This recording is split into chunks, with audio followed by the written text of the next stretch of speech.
আসসালামু আলাইকুম বন্ধুরা। ভাবুন তো, যে মানুষটা একদিন নিজের রাগ আর অহংকারে ভালোবাসার মানুষটাকে দূরে ঠেলে দিয়েছিল, আজ সেই মানুষটাই নিজের বিয়ের মণ্ডপে দাঁড়িয়ে কাঁদছে। কিন্তু তখন কি আর কিছু করার থাকে, নাকি অনেক দেরি হয়ে যায় সব বুঝতে বুঝতেই? আপনারা দেখছেন বড়লোক বাড়ির ছোট বউ গল্পের ১৪৮তম এপিসোড। ভিডিওটি শুরু করার আগে লাইক, শেয়ার এবং সাবস্ক্রাইব করতে ভুলবেন না। তাহলে চলুন শুরু করা যাক। ভিডিও শুরুতেই দেখা যায় পুরো বাড়িটা আলো আর সাজসজ্জায় ঝলমল করছে। চারদিকে বিয়ের আমেজ, আত্মীয় স্বজন আর পাড়ার মানুষে বাড়ি ভরে গেছে। ঠিক তখনই অহনা ধীরে ধীরে বাড়ির ভেতরে আসে। সাদামাটা সাজ, কিন্তু মুখে এক অদ্ভুত কষ্ট লুকানো। একজন প্রতিবেশী অহনাকে দেখে অবাক হয়ে বলে, প্রতিবেশী, আরে অহনা মা, আজ তোকে এত সুন্দর লাগছে যে মনে হচ্ছে তোরই আবার বিয়ে। কথাটা শুনে আশেপাশের কয়েকজন হেসে ওঠে, কিন্তু অহনার মুখের হাসিটা মুহূর্তেই মলিন হয়ে যায়। এরপর অহনা সামনে তাকাতেই নিজের মাকে দেখতে পায়, আর নিজেকে সামলাতে না পেরে দৌড়ে গিয়ে জড়িয়ে ধরে। অহনার মা মেয়ের মাথায় হাত বুলিয়ে শান্ত গলায় বলে, অহনার মা, কি হয়েছে মা, এত মন খারাপ করে আছিস কেন? ভরসা রাখ, সব ঠিক হয়ে যাবে। জীবনে দুঃখ আসে বলেই তো সুখের মূল্য বোঝা যায়। তোকে শক্ত হতে হবে অহনা। অহনার চোখ ভিজে যায়। অহনা, মা, তুমি কি আমাকে নিয়ে মজা করছো, নাকি বদলা নিচ্ছ? আমি বাড়ি ছেড়ে চলে এসেছিলাম বলে। অহনার মা কিছু বলতে যায়, ঠিক তখনই বাইরে গাড়ির হর্ন শোনা যায়। একজন চিৎকার করে বলে, লোক, বর এসে গেছি, বর এসে গেছি। মুহূর্তের মধ্যে সবাই দৌড়ে বাইরে চলে যায়। সতুমামা দ্রুত এসে অহনার মাকে বলে, সতুমামা, দিদি, তাড়াতাড়ি চলুন, অর্জুনকে বরণ করতে হবে। অহনা সঙ্গে সঙ্গে অবাক হয়ে বলে, অহনা, মা কেন বরণ করবি? মেয়ের বাড়ির কেউ কি আসেনি? সতুমামা হেসে বলে, আরে, তোর মাও তোকে বিয়ের সময় তোর বরকে বরণ করেছিল। আজ আরেকটা মেয়ের হয়ে করলে সমস্যা কোথায়? কথাটা শুনে অহনার বুকের ভেতরটা মোচড় দিয়ে ওঠে। অহনার মা একটু অস্বস্তিতে বলে, কিন্তু আমি তো বিধবা মানুষ, এভাবে বরণ করা ঠিক হবে? সতুমামা সঙ্গে সঙ্গে বলে, এসব নিয়ম আমাদের বাড়িতে চলে না। একজন মা যদি ভালোবেসে বরণ করে, তাতে অমঙ্গল হয় না। এরপর অহনার মা ধীরে ধীরে বরণের থালা হাতে এগিয়ে যায়। অর্জুন গাড়ি থেকে নেমে সামনে অহনার মাকে দেখে থমকে যায়। অর্জুন, মা, আপনি এখানে?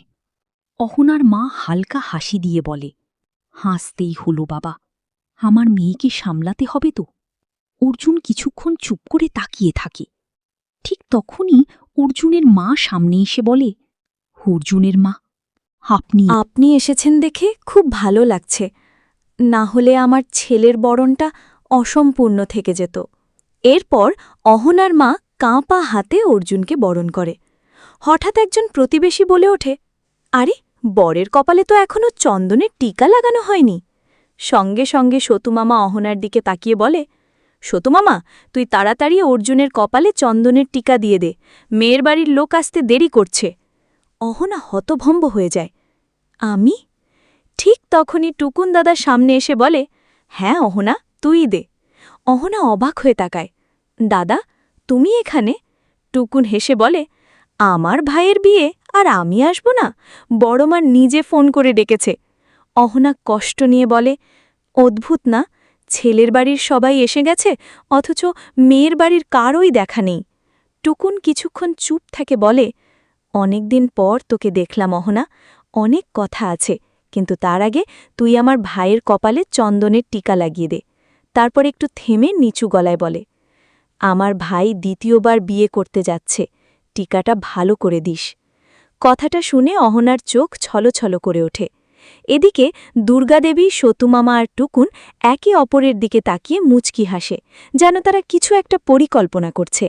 একজন প্রতিবেশী ফিসফিস করে বলে, ওদেরও না মেয়েটার স্বামীর বিয়ে, আর সেই মেয়েকেই দিয়ে চন্দনের টিকা লাগাচ্ছে, কত কষ্ট হচ্ছে ওর। দুর্গাদেবী তখন সবাইকে ভেতরে নিয়ে যেতে থাকে। দুর্গাদেবী, আপনারা ভেতরে আসুন, সব বুঝতে পারবেন। এরপর অহনা আর অর্জুনকে আলাদা একটা ঘরে পাঠানো হয়। ঘরে ঢুকতেই দুজনের মাঝে অস্বস্তিকর নীরবতা নেমে আসে। অর্জুন চুপচাপ বসে থাকে, তারপর হঠাৎ বলে ওঠে, অহনা, এসব কি হচ্ছে অহনা? আমার মাথা কাজ করছে না। আমি কিছুই বুঝতে পারছি না। ভিতরটা কেমন অস্থির হয়ে আছে। অহনা নিজেকে শক্ত করে বলে, আপনার খারাপ লাগছে কেন? আপনি তো কোনোদিন আমাকে ভালোবাসেননি। বরং আপনি নিজেই বলেছিলেন আমার মতো মেয়ে আপনি জীবনে চান না। অর্জুন মাথা নিচু করে বলে, রাগের মাথায় বলেছিলাম। ছেলেরা অনেক সময় রেগে গিয়ে এমন কথা বলে ফেলে। অহনা তীক্ষ্ণ গলায় বলে, যদি সত্যিই রাগের কথা হতো তাহলে আপনি আমাকে নিতে আসতেন। একবারও তো আসেননি। অর্জুন কষ্ট নিয়ে বলে, আমি একবার ডিভোর্সের কথা বলেছিলাম, কিন্তু তুমি এত সহজে রাজি হয়ে গেলে কেন? তুমি চাইলে আমাকে থামাতে পারতে। অহনা হালকা হেসে বলে, কারণ আপনার হবু বউয়ের ওপর আমার বিশ্বাস আছে। আমি যে সুখ আপনাকে দিতে পারিনি, সে হয়তো পারবে। অর্জুন চোখ ভেজা গলায় বলে, মা আমার কথা এত সিরিয়াসলি নেবে বুঝিনি। অহনা কষ্ট চেপে বলে, কিন্তু আপনার তো কোনো ক্ষতি হয়নি। দেখুন না কত সুন্দর করে সেজেছেন, শুধু চন্দনের টিকাটা বাকি। অর্জুন হঠাৎ অহনার হাত ধরে ফেলে, আমি যদি এখন এই বিয়ে ছেড়ে চলে যাই, আমি অন্য কাউকে নিয়ে থাকতে পারবো না অহনা। অহনা চোখ নামিয়ে বলে, পারবেন, প্রথমে একটু কষ্ট হবে, তারপর সব ঠিক হয়ে যাবে। অর্জুন এবার কান্না করে ফেলে, না, আমি পারব না। তোমার সামনে অন্য কারোর সাথে শুভদৃষ্টি, মালাবধন, সিঁদুরদান এসব আমি কিভাবে করব? আমাদের সম্পর্কটা আমি ভুলতে পারব না। অহনার চোখ দিয়েও জল পড়তে থাকে। সে ধীরে ধীরে অর্জুনের চোখের জল মুছে দেয়। অহনা, প্লিজ, কাঁদবেন না। অর্জুন আচমকা উঠে দাঁড়ায়। আমি এখনই গিয়ে মাকে বলবো আমি এই বিয়ে করব না, আমি শুধু তোমাকেই চাই। অহনা ভয় পেয়ে যায়, না, আপনি এমন কিছু করবেন না। আমি কোনো মেয়ের জীবন নষ্ট করতে চাই না। আপনি যদি বিয়ে ভেঙে দেন তাহলে আমি এমন কোথাও চড়ে যাব যেখানে আপনি আমাকে আর কোনো দিন খুঁজে পাবেন না। কথাটা শুনে অর্জুন থেমে যায়। তারপর রাগ মিশ্রিত কষ্ট নিয়ে বলে, তোমার মায়ের কি দরকার ছিল আমাকে বরণ করার? সতুমামা বলল আর উনি চলে এলেন। অহনা এবার একটু বিরক্ত হয়ে বলে, অন্য কেউ আপনার বরণ করলেই কি ভালো হতো? মা করেছে তাতে সমস্যা কোথায়? ঘরের ভেতর আবার নীরবতা নেমে আসে। অহনা ধীরে ধীরে চন্দনের বাটি হাতে তুলে নেয়। আমি আর এই নিয়ে কথা বলতে চাই না, আপনি বসুন, আমি টিকা লাগিয়ে দিচ্ছি। অর্জুন চুপচাপ অহনার দিকে তাকিয়ে থাকে, আর অহনার হাত কাঁপতে থাকে। দুজনের চোখে তখন শুধু না বলা হাজারটা অনুভূতি।